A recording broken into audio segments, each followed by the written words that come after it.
Up front, they're gonna. I don't think the squad will change much from what they had last game week. So I'm thinking they're gonna go with the same squad. Actually, getting into this game week, a game against Brighton. So Zaki is still going to start on the bench. He's still going to start on the bench. That I'm predicting. But why will they start with a false 9 and they have a 9 who has already scored? Why will they do that? Well, I feel like it's probably so that he can, you adapt the player slowly by slowly.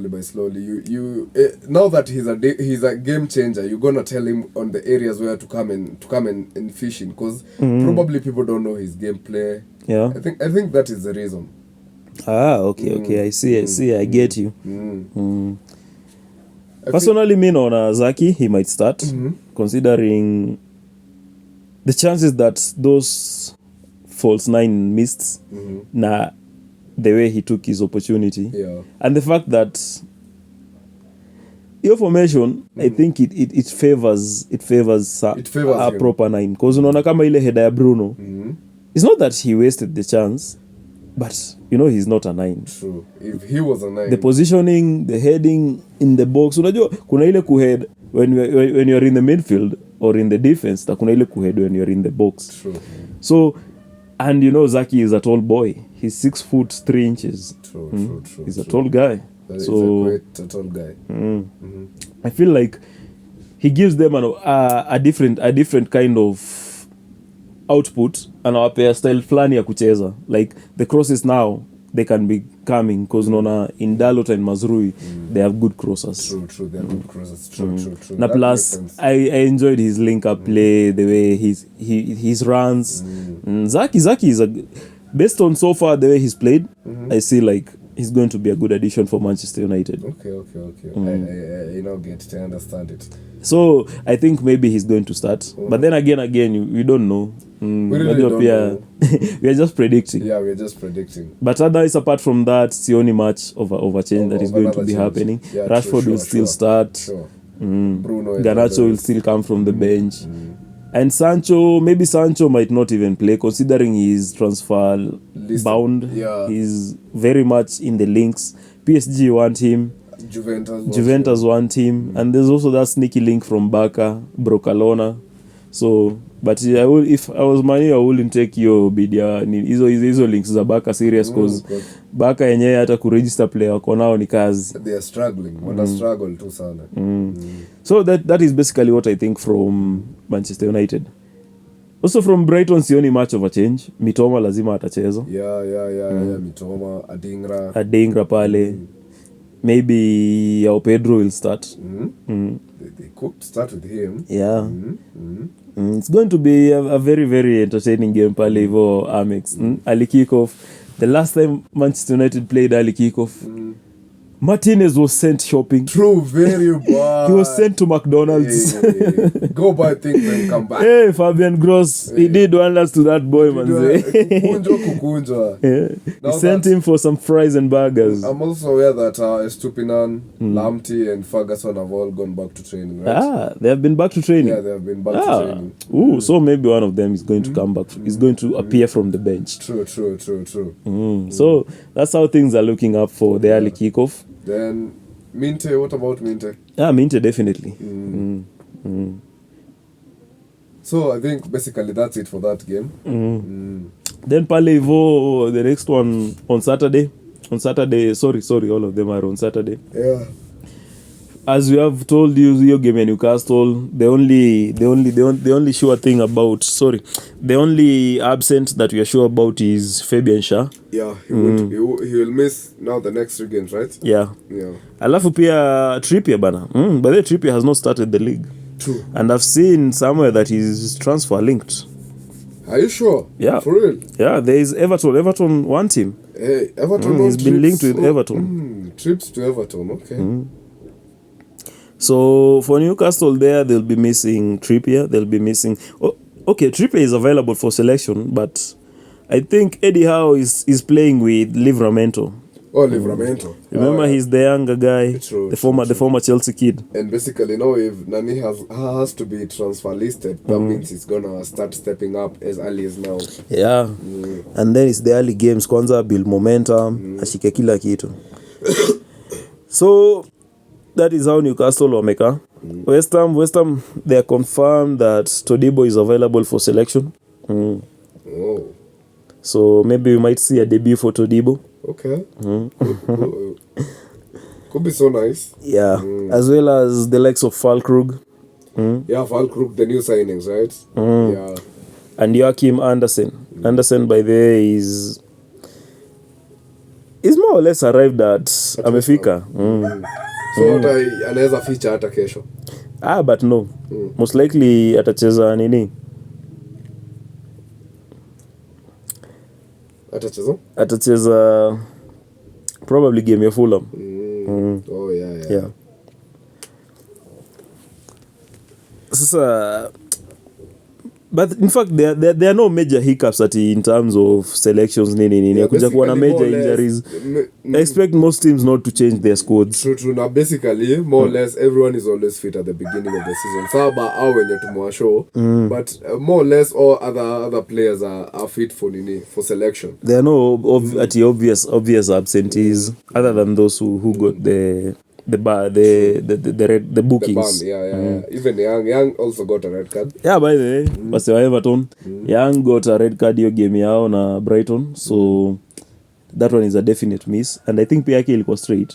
Yeah, ilikuwa straight. Ama second yellow. Yeah, it was a straight. Yeah, it was a straight. It was a straight red card. It's another 3 games. So those of you who have Youngs on their squads, mnaweza strategize for the 3 games that he'll not be available.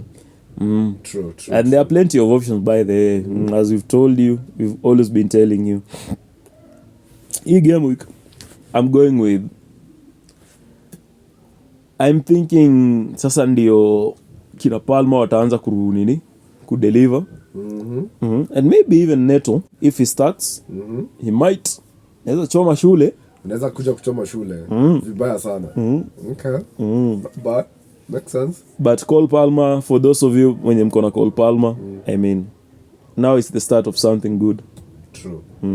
And this season he's playing a bit more centrally, especially with wakicheza na Madueke na Neto. He's playing centrally. Remember, he was playing from the right wing last season, so this season anacheza more centrally.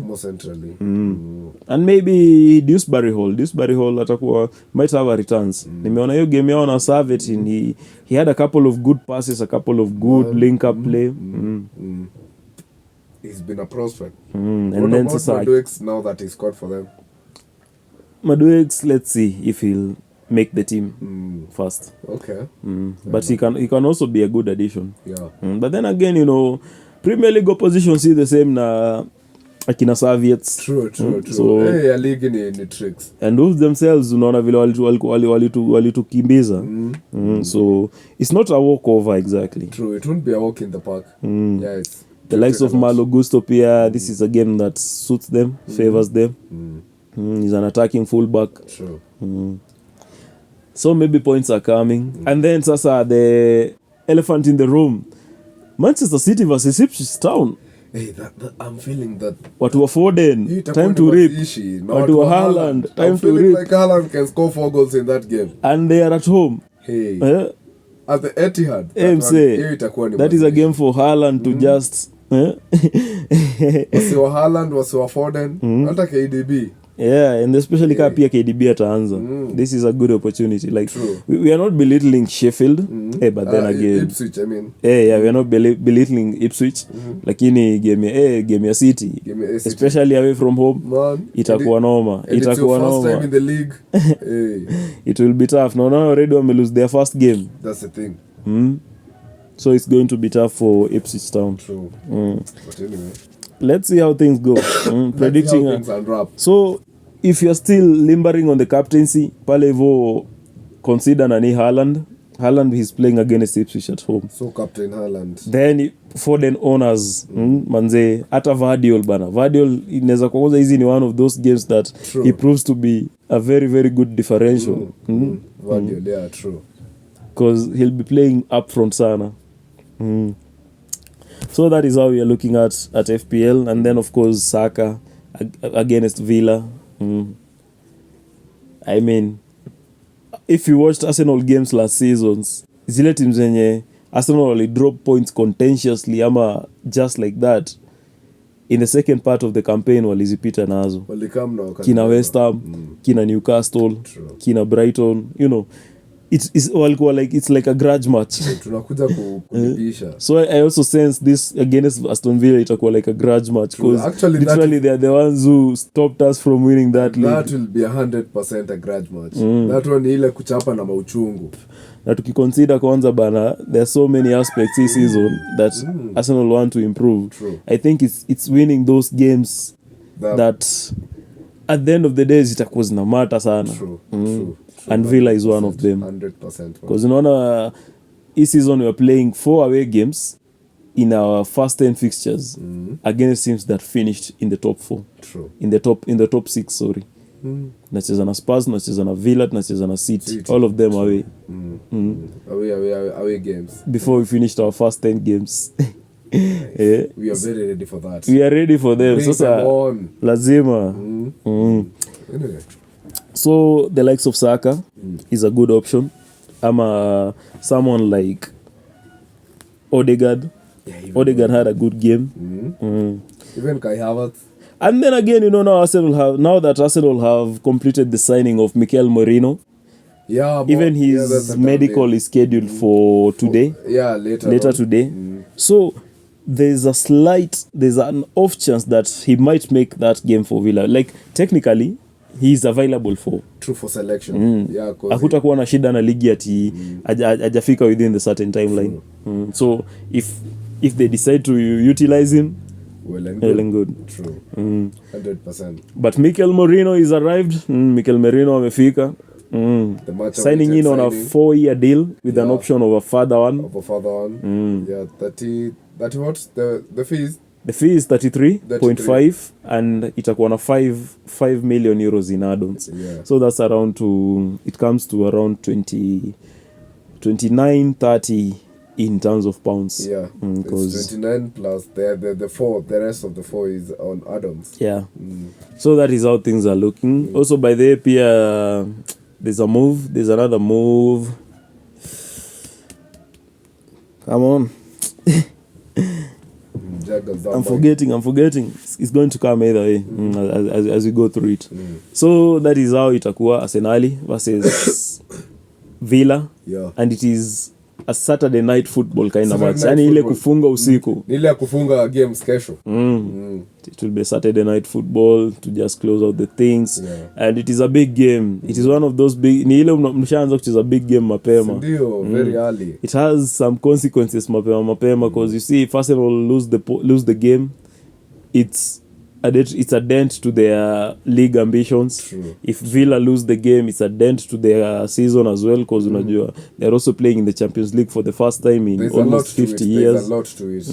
There's so much at stake. And then sasa, of course, there's that grudge factor. And then now the grudge factor. Yeah. And then, you know, kwanza sasa, these are 2 managers from San Sebastian, the best region. Yeah, ni mahomie. Yeah, ni mahomie more or less. So na Villa of late wamekuwa akitaka kujipea rivalry na sisi. Na wamekuwa muiba kwetu. So there's a lot with this game. True. There's a lot to it. Then that is Saturday night. Then on Sunday we'll be having Wolves versus Chelsea as vile tumewambia. Na hiyo pia it could be the one that kickstarts Chelsea campaign. Because unajua kuwa judge against City might be unfair because I mean it's City. Not many teams fare well against City. So let's see how they go. Let's see how they go from there. Let's see how it unwraps. Then we have Bournemouth versus Newcastle. Bournemouth are playing at home. Bournemouth wametoka kudraw against Forest. Newcastle wametoka kushinda against Southampton then. So acha tuone. It's a real test for the both of them. Yeah, true. Because unajua Forest, I'm not trying to dampen them or anything, but Newcastle is a bigger opponent. and also for Newcastle Saints wametoka tu kupromotiwa. Bournemouth walimaliza the league so well. I think they finished 8th or 9th, I mean 12th. They finished 12th. Yeah, 12th. And they had a good end of the season. Wamepita na teams proper bana. Remember them beating Manchester United. True.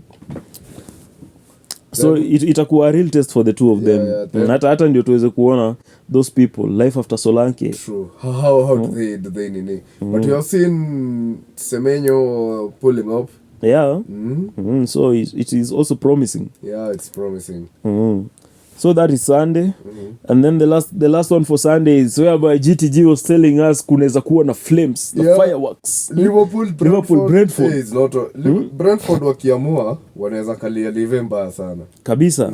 And remember there was a game that not in this season or the other one. 2021 I think. They drew 3-3 at Anfield. Remember, and it was the opening game with hizi magame za kwanza. Ilikuwa kuletana sana. It was a game that it was really entertaining. And it was a time Liverpool was so good. Bas.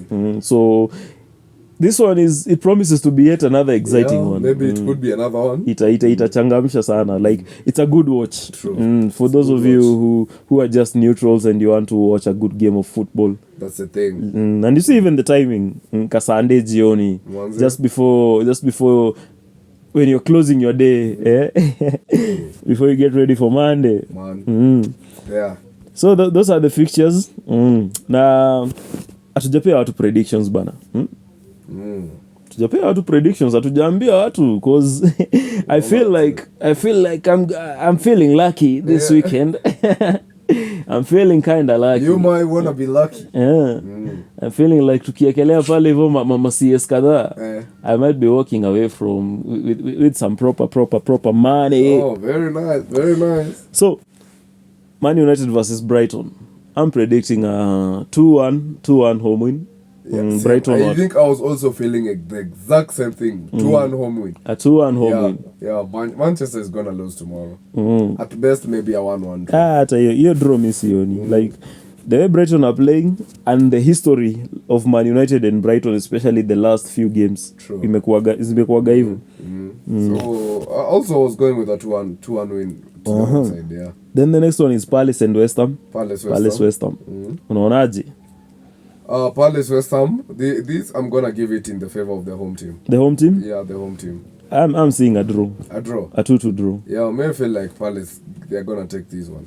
Watapiga mtu. West Ham are going to lose their second game. West Ham they just might lose their second game. Any correct score? Correct score 1-0. 1-0. Yeah. Oh, okay. So GTG has told you a 1-0. I'm seeing more of a 2-2 draw. Then we have Fulham versus Leicester. Leicester. This one in favor of Leicester. I'm going away into the home side at 2-1. A 2-1? Yeah. A 2-1 to the away team? To the home team. To the home team? Yeah, to the home team. Fulham will win. Yeah, Fulham will win. For me, I also think Fulham will win. Maybe, and even a bigger scoreline, 3-1. Oh, well, I'm going with a 2-1 again. I'm seeing a 3-1 with my boy ESR scoring. He will score. Yeah, then... And he might assist. But I'm sure he's going to get a goal. We're just going to see about that. Then we have City versus Ipswich. Yeah, City Ipswich. This one, I'm going with a 5-0 to City. 5-0 City win. 5-0 favor of City. Buddha. Yeah. Uwafichi hata. Uwafichi. Mimi naona hii ni tano. Tano polite. Probably City they are the favorites to win and to win by a massive scoreline. True.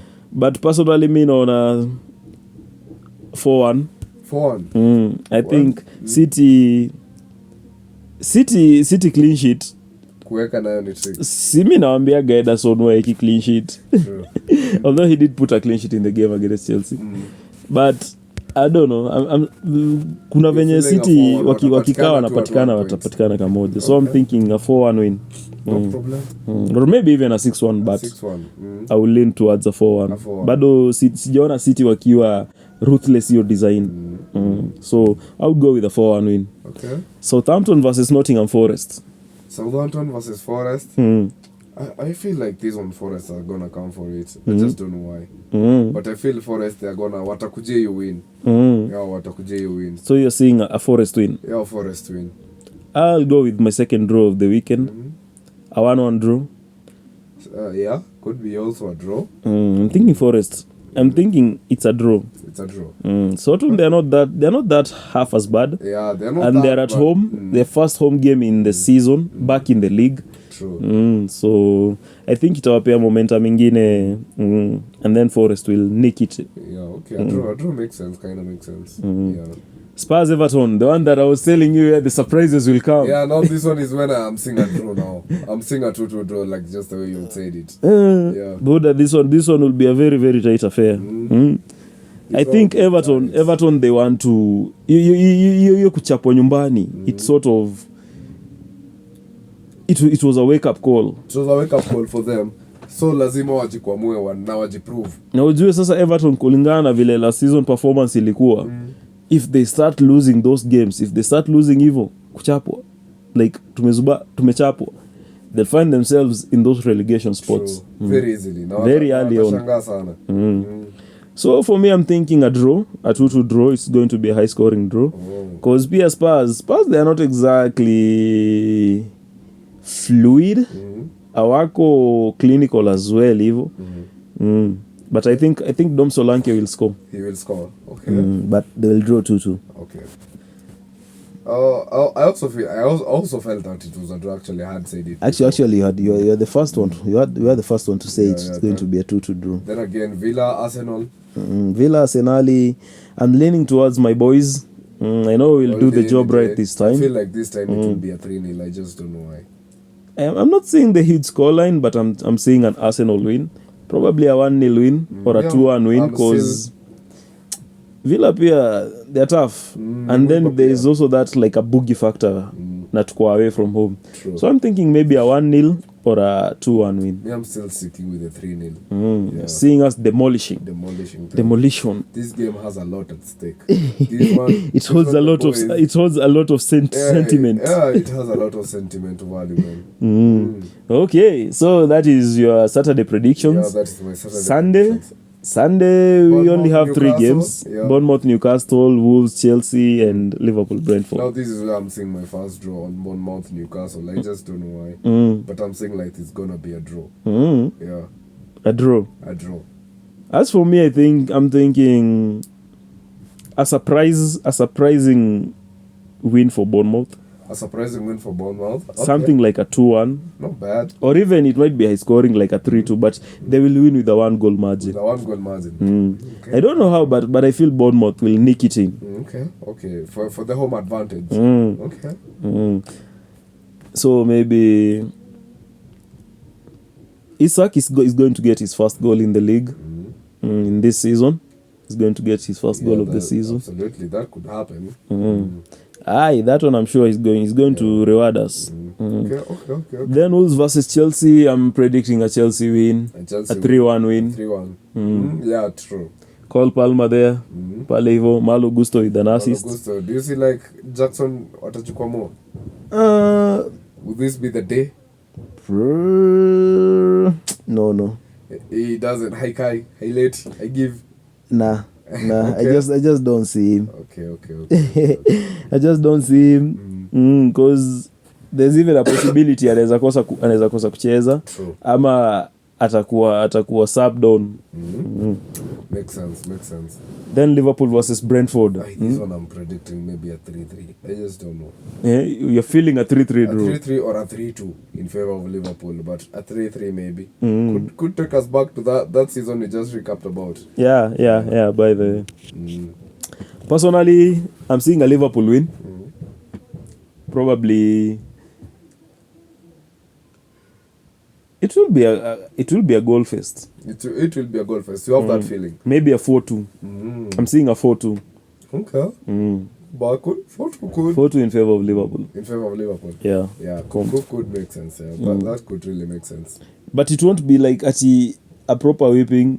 Hizo bao zitaingia like times they'll be like there's a time kutakuwa na like quick goals. They just change the game instantly. It will be a thriller, but definitely it will. It will be a thriller day, for sure. For sure, it's going to be a thriller.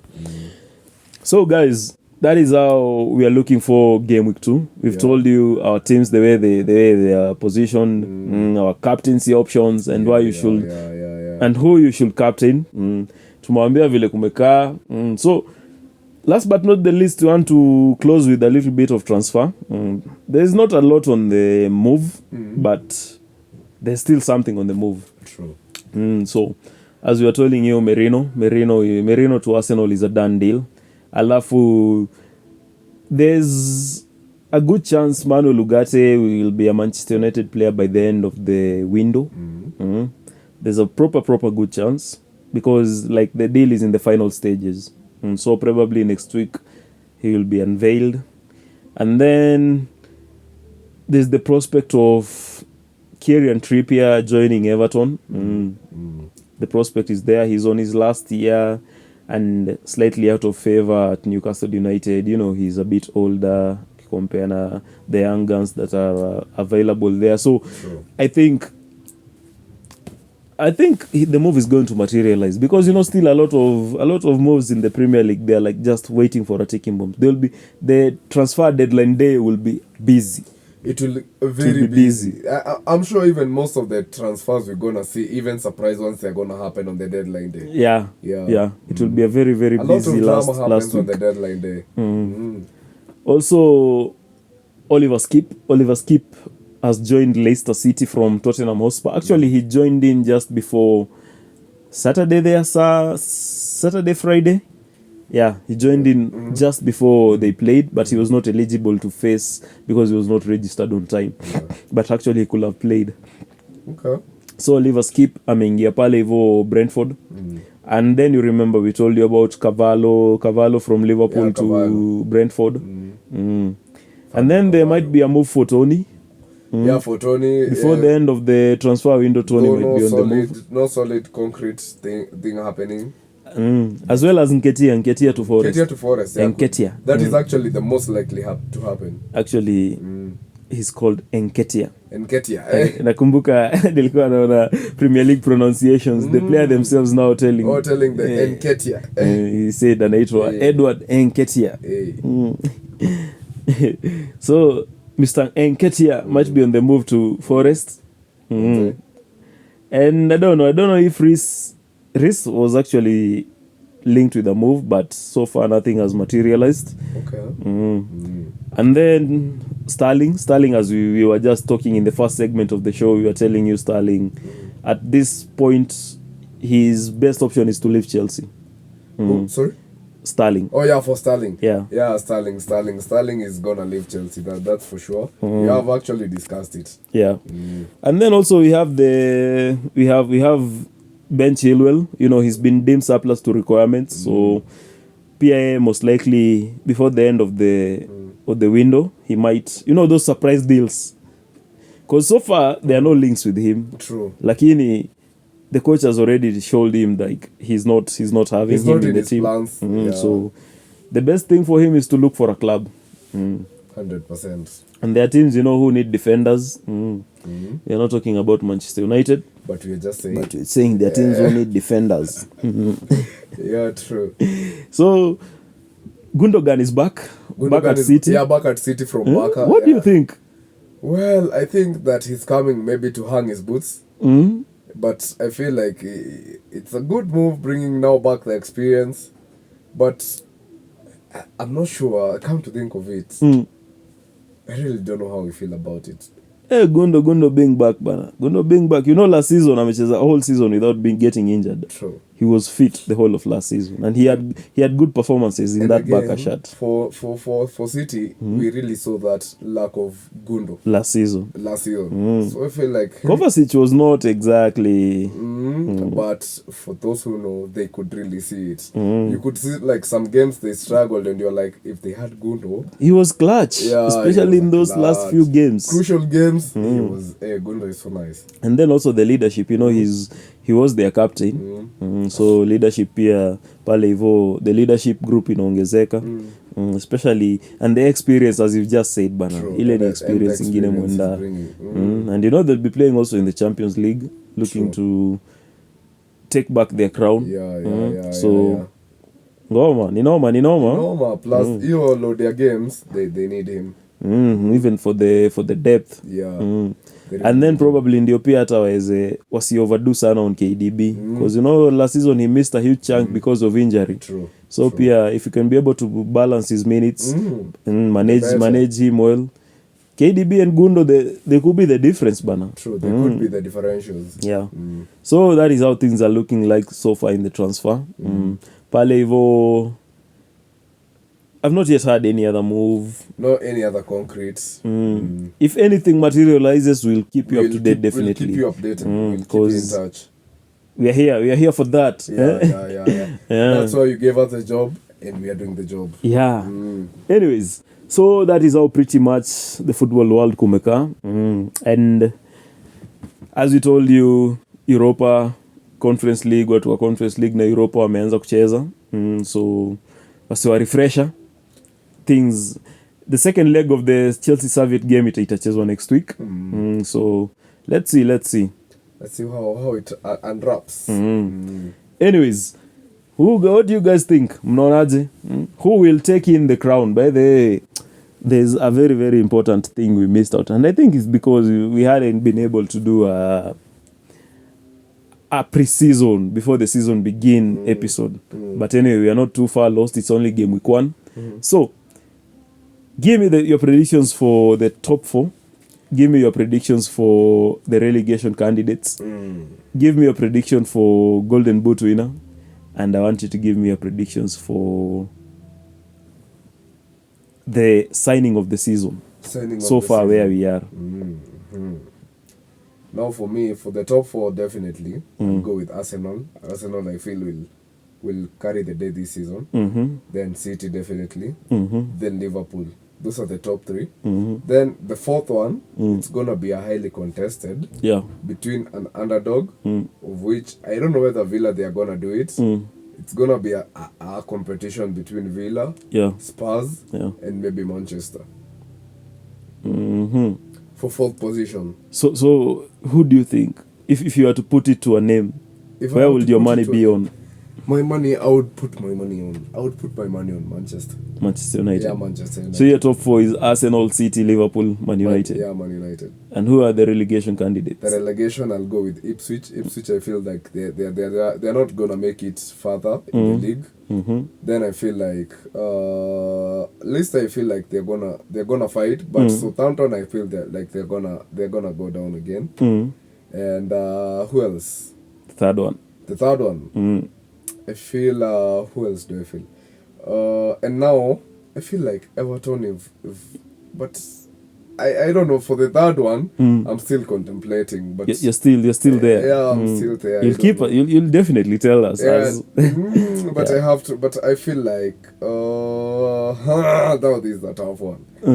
But I feel like who's gonna drop? I feel like Leicester, they're gonna fight to remain.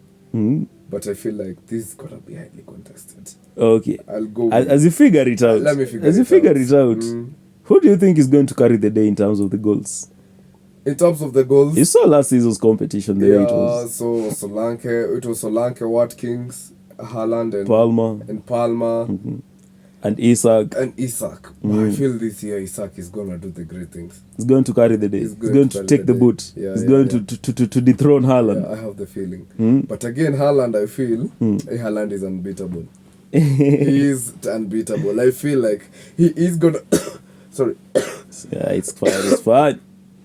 Haaland is gonna the likes of Isak, they are gonna create that stiff competition.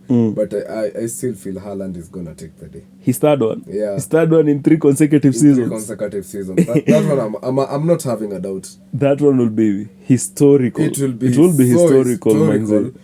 But he'll be joining the likes of Henry. He'll be joining the likes of Akina Henry. But it's highly competitive, but I feel Haaland.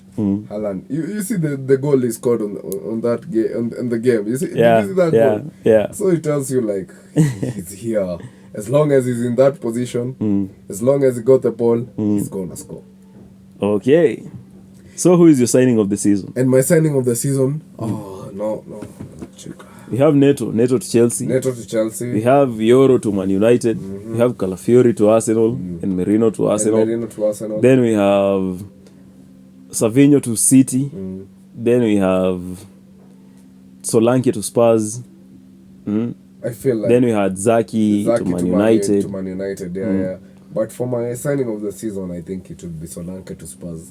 He's going to make a difference. I think he's going to make a difference in that squad. If he brings what he had from Bournemouth, from the goals and the Nini, he's going to be the differential. He's going to be the Spurs' main difference maker. True.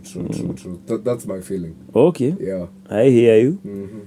As for me, my top 4, I also feel like this season we're going to get the job done. Like, I don't know, I just have that feeling. I have also that feeling that this season is one that we are going to really now make it count, because it's been 2 years of pushing and pushing, coming close, really hard, closer and closer. And then I also, based on the improvement and the development of the team, like, to improve.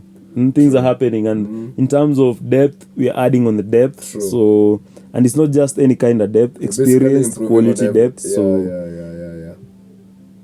even minus that striker, if you can be able to get in a good wide forward who can complement the goals that Saka adds to the team, I think we are going to take it. We're going to take it. Yeah. Sure. Then in second spot will be Liverpool. I mean, sorry, not Liverpool, City. City. Because I feel also City, they're the favorites for most, so that tells you a lot. They're not done, they're not out of it. They're not out of it. Now they want to do it 5th in a row. True. So they want to do it 5th in a row, so it will be something. It has never been done. So, and you still remember the City have never achieved the Invincibles. It is something that is left in their bucket list. On their bucket list. So they still want to... They can do 2 in 1. Okay. They can do 2 in 1, maybe win the league and win it invincibly, but I don't think so. So I'll have them as a good runners-up. They'll push us to the wire. Watatusukuma mbaya sana, like they always do. And then for the 3rd slot, I'm also seeing Liverpool. But... it will be, you see, the difference between 1 and 2 won't be as huge. It will be small differences. True, maybe between 2 and 3. Maybe basically less than 5 points. But between 2 and 3, it's gonna be a difference. It might even be 9, 7 there. 7. But for me, I feel like it won't be that much, but it will be around 5, at best 5.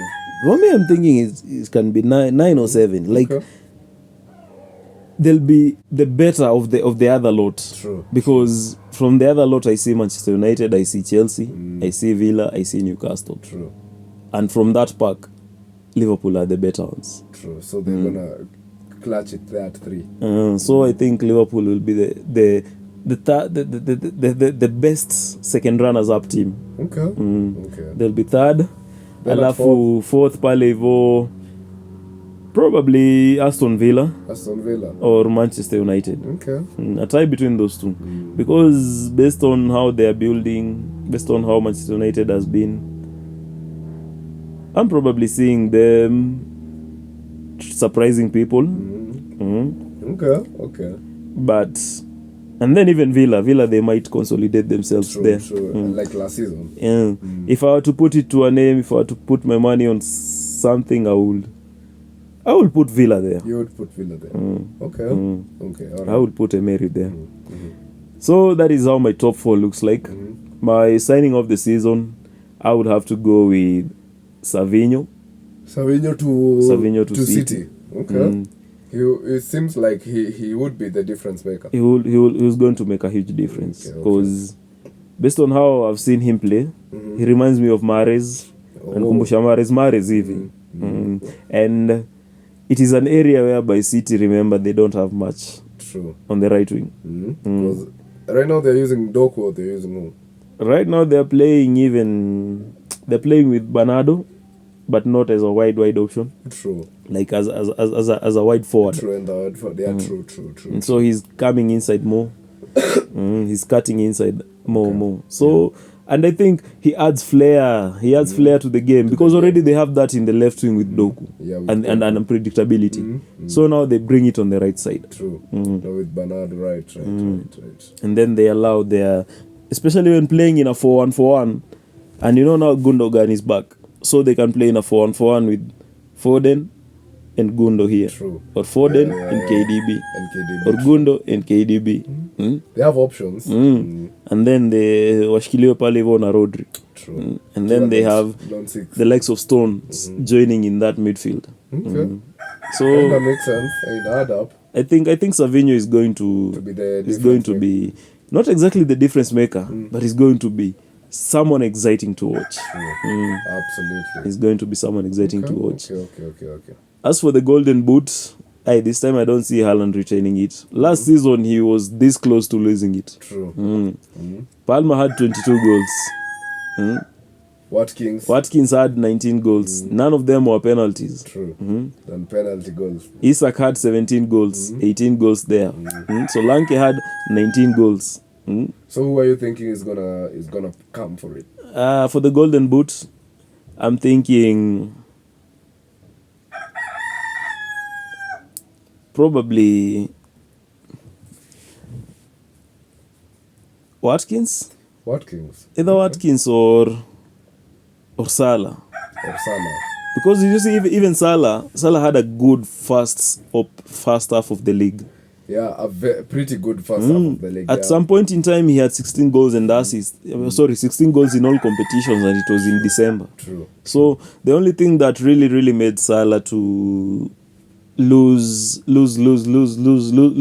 the pack was the injury that he came with after AFCON. True. That hamstring. Ilimderail mbaya sana. True. So sahi the season pia naona if he can be able to stay injury free, or maybe just the typical injuries and you shake off within 2 weeks, he might take it. Okay, no problem. That kind of makes sense. But at least what I can see, kutakuwa na some surprises in the score sheets.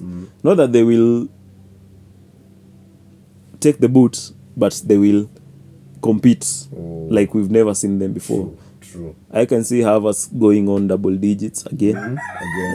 I can see, unajua pia Jackson has a knack of scoring those goals. True. Out of nowhere. Last season he did manage 14 goals. And it tule tubao unexpected. Jackson amesquash tukabao. And then sasa pia umepata team ijikai imepita na hat-trick, So pia Jackson atakuwa na double digits zake. True. And then I see Nkunku pia atakuwa na double digits. But a good double digits. See 11. He might be having 15 there. Okay. And then sasa the boot I'll give it to Watkins or Salah. I'm still deliberating on it. Watkins or Salah. But we're going to know as the time goes by. Then my relegation candidates pale hivyo, I have Soton. After Soton, I have Ipswich. And then after Soton and Ipswich, I have this third one. I'm thinking maybe just wait. Give me a little. Because I'm also seeing Leicester remain in the league. I don't see them going down again. Yeah, same. I'm also seeing like Leicester, they're gonna remain. Leicester, they are going to fight so well into the league. Based on the way they've started and the Leicester, they are going to be a team that is going to be to want to remain in the league. Actually, the third candidate is the one that is kind of a bit. Third candidate, I'm seeing probably Forest. Yeah. Okay. Forest. Yeah, even Forest one is a shook actually. Yeah, because you see at the moment Everton na Wolves wako in those positions. Na Bournemouth. lakini I think these people watajikomua. Everton and Wolves are in the last positions of the league. Everton ndio wa mwisho na hiyo GD ya -3. Wolves wako na -2. But these are experienced guys in the Premier League. Wamekaa huko. Wanajua hii mambo. Wanajua mchezo wa town. True. Wameivisha. So I'm saying them they'll be able to shake off. They'll be able to shake it off. Okay. And you see especially Wolves, they're having the second game against Chelsea. So if they can sneak in a draw or even force a home win like they did last season. True. I mean, that makes sense. All of a sudden things have changed. Same for Everton. 100%. So anyways, those are how things are looking. Sorry we had to extend it a little bit because we had not given you the predictions for the league. And you know, it is customary when the league begins we drop you our predictions. So give you predictions. So that's pretty much it. Anyways, you guys, what do you think? Hit us back on the comment section, pale hivo on Twitter, on Instagram. You can hit us with the comments with your predictions for how the league will end. We'll be dropping a story about our predictions. We'll give you both of Papa D's and GTG's predictions, and then you need to respond to us. You tell us what you think and your predictions as well for the league. Yeah. Yes. For the goal score, for the top scorer, for the relegation, and for the champions and the top 4. So that's pretty much it. Today we didn't have much more. We've already hit the basics. Yeah. So you guys, hit us up on the comment section. Also tell us, what do you think of how Chelsea are dealing with the Sterling situation? Tell us. What do you think? Are they doing him right? Or I mean, it's nothing personal, man. The business is just business. It's just business, man. No, tell us in the comment section. Get back to us. Yeah. And remember, the episode is usually available on all platforms. So my Spotify people, be sure to get ready. It's going to be dropping. As well as on YouTube. The episode drops on YouTube as well. And we are also available on Amazon. We are also available on Google Play. Sorry, not Google Play. Google Podcasts. As well as YouTube Music. YouTube Music. Both of the YouTubes, by the way, you can just pop up and listen. And also remember, we still have our fundraiser. The Mchanga profile is very much active. And we want to thank you for those who have been contributing to the group, Manze. Thank you, Manze. Appreciate the love. Sam from Qatar. KK, Kamau Kagwe. Thank you, Manze. Thank you for your donation. As well as Moss dropped us something. Nice. As well as Jemo. Jemo alituwekea kakitu. Nice. So we really appreciate, and we welcome you all to continue hitting us on the Mchanga link. Nice. The link is there on the bio, and you can check it out also as well on the podcast header. So without much further ado, let's kick it off, Manze. The weekend is calling. The weekend, we hung the mics. Yeah. Picked them up on Monday after the juice. Next week we shall be back to give you the juice of how game week 2 was. But in the meantime, we've armed you ready and dangerous for FPL match week 2. 100%. Go out and make us proud. As usual, I've been your boy Pale Ivo, Papa Deno, Papa D, Papa Disaster. And GTG was in the house. GTG, man. All day, any day. Anyways, guys, you guys have a fantastic weekend, Manze. May you be blessed. May God take care of you, Manze. And remember, always protect your tool. Don't play yourself. 100%. Papa D signing out. And GTG, we say 2024 is about getting that go up. So whatever you're doing, just make sure you're getting that go up. Anyways, it's been real. It's been true. Till next time, adios muchachos. Adios.